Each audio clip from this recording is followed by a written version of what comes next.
వైకుంఠ ఏకాదశి పురస్కరించుకొని మరియప్ప స్వామి బంగారు రథంపై తిరువీధుల్లో ఊరేగుతున్నారు. ఇప్పుడు ప్రత్యక్ష ప్రసారం ద్వారా చూద్దాం. యోగసిద్ధి కలిగింపజేసేది అని భాద్రపద బహుళ ఏకాదశి ఇందిరా సంపదలను రాజ్యాన్ని అందించేటువంటిది అని ఆశ్వయుజ శుక్ల ఏకాదశి పాపాంకుశ పుణ్యప్రదమైనటువంటిది అని ఆశ్వయుజ బహుళ ఏకాదశి రమ స్వర్గప్రాప్తిని కలిగించేటువంటిది అని కార్తీక శుక్ల ఏకాదశి ప్రబోధిని యోగ నిద్ర నుండి పొందినటువంటి మహావిష్ణువు మేలుకునేటువంటి రోజు అంటే జ్ఞానాన్ని అందించేటువంటిది అని కార్తీక కృష్ణ ఏకాదశి ఉత్పత్తి దుష్ట సంహారము మురాసుని సంహరించిన కన్య విష్ణు శరీరం నుండి జనించినటువంటి రోజు అని కూడా మార్గశిర శుక్ల ఏకాదశి మోక్షప్రాప్తిని ఇదే వైకుంఠ ఏకాదశిగా ప్రసిద్ధి పొందినటువంటిది అని మార్గశిర కృష్ణ ఏకాదశి విమల సఫల అజ్ఞాన నివృత్తిని చేసేటువంటిది అని పుష్యశుక్ల ఏకాదశి పుత్రప్రాప్తిని అందించేటువంటిది అని పుష్యకృష్ణ ఏకాదశి కళ్యాణి ఈతి బాధలను నివారించేటువంటిది అని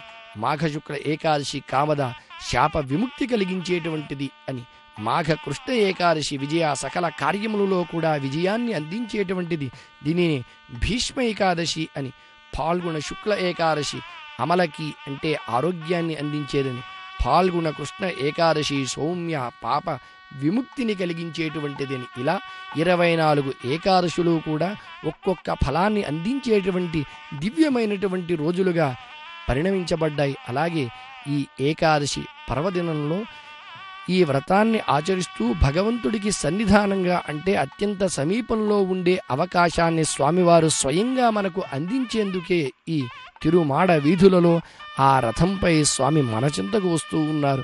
మనం చేయవలసిందల్లా మనం మనస్సును త్రికరణ శుద్ధిగా ఆ స్వామిపై మనస్సులో స్వామిని చక్కగా తలుచుకుంటూ కీర్తిస్తూ 2 చేతులు జోడించి ఆ స్వామి దివ్య నామాన్ని పలుకుతూ ఏడుకొండలవాడ వెంకటరమణ గోవింద గోవింద అంటూ ఆ స్వామికి అత్యంత ప్రీతికరమైనటువంటి నామాన్ని ఉచ్చరిస్తూ స్వామి యొక్క దివ్య మనోహరమైనటువంటి రూపాన్ని మనసులో తలుచుకుంటూ ఆ స్వామికి చేసేటువంటి కైంకర్యం ఏదైనా సరే ఆ స్వామికి అత్యంత ఆనందాన్ని కలిగించేటువంటిది అని ఎందుచేతనంటే చిన్నదైనప్పటికీ మనం చేసేటువంటిది ఆ స్వామికి ఎంతో ఆనందాన్ని కలిగించేది అని వరాహపురాణం తెలియజేస్తోంది.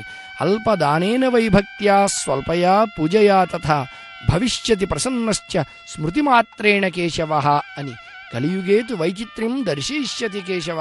కలియుగంలో స్వామివారు ఎన్నో చిత్ర విచిత్రములను మనకు అందజేస్తూ ఉంటారట, అంటే లీలలను ప్రదర్శిస్తూ ఉంటారట. ఇలా లీలలను ప్రదర్శించేటువంటి లీలా మానుష విగ్రహ స్వరూపుడైనటువంటి ఆ శ్రీనివాసుడు అల్పదానేన వైభక్త్యా స్వల్పయా పూజయా తథ.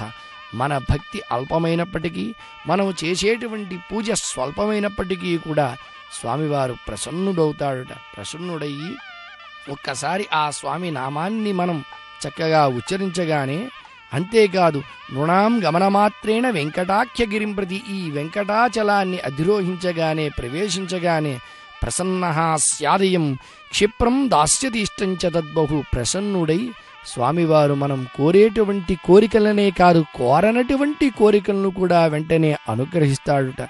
అందుచేతనే ఆ స్వామిని దర్శించాలని తరించాలని ఎండగాని వానగాని ఏమైనా గాని కొండలరాయుడే మా కులదైవము అంటూ అనేక ప్రాంతముల నుండి భక్తులు భాషాభేదము లేదు, వయోభేదము లేదు, జాతి మత భేదములను విడిచి స్వామి చెంతకు వచ్చి స్వామి యొక్క దివ్య దర్శన భాగ్యాన్ని పొందాలని ఉవ్విళ్ళూరుతూ ఉంటారు. అంతేకాదు స్వామివారు వేయించేసి ఉన్నటువంటి ఆ శిఖర పర్వత నామాన్ని జపించినా చాలు అనంతమైనటువంటి పుణ్యం కలుగుతుందని గరుడ పురాణం కూడా తెలియజేస్తోంది.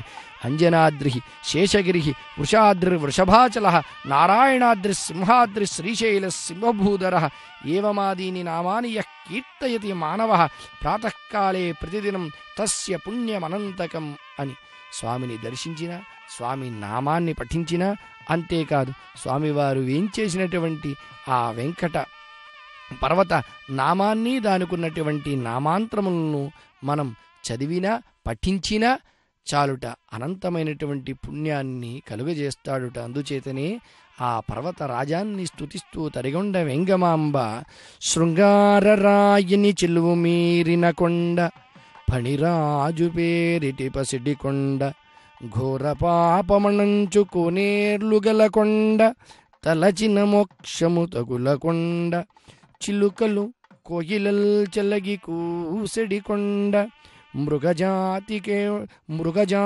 కోట్లకెల్లను మేలగు కొండ పుష్పజాతుల విష్ణు పూజింపగల కొండ కల్పవృక్షములైదు కలుగు కొండ అమరవరులకు నాధారమైన కొండ అలరచూచిన బ్రహ్మాండమైన కొండ ఏను కనుగొంటిని వెంకటేశు కొండ అలరచూచిన బ్రహ్మాండమైన కొండ నేను కనుగొంటిని వెంకటేశు కొండ. భక్తజనమందారులు సప్తగిరివాసుడు శేషాద్రి శేఖరుడు వెలిసినటువంటి ఈ బంగారు కొండను నేను కనుగొన్నాను అని ఆనంద పారవశ్యంతో ఈ తిరుమల గురించి స్తుతించినటువంటిది తరిగొండ వెంగమాంబ స్వామి సేవలో తరించినటువంటి సాత్వీమణి. ఇటువంటి పర్వదినాన అలా భగవంతుని సేవించినటువంటి ప్రాతస్మరణీయులైన వారందరినీ వారి మార్గాన్ని అనుసరించి ఆ స్వామిని ఎలా సేవించాలి, సేవలో ఎలా తరించాలి అన్న విషయాన్ని తెలుసుకుని కేవలం మానవ మాత్రులే కాదు పశుపక్ష్యాదులు జంతువులు కూడా స్వామి సేవలో తరిస్తూ ఉన్నాయి. గజరాజులు చూడండి ఎంతో హుందాగా చక్కగా స్వామిని సేవిస్తూ ఉన్నాయి. అలనాడు ఎప్పుడో తమ యొక్క వంశములో ఒకడైనటువంటి గజేంద్రుడిని కాపాడినందుకు ఆ గజేంద్రుడి యొక్క వంశంలో ఉన్నటువంటి గజరాజులు అప్పటి నుంచి ఇప్పటి వరకు స్వామి సేవలో తరిస్తూనే ఉన్నాయి.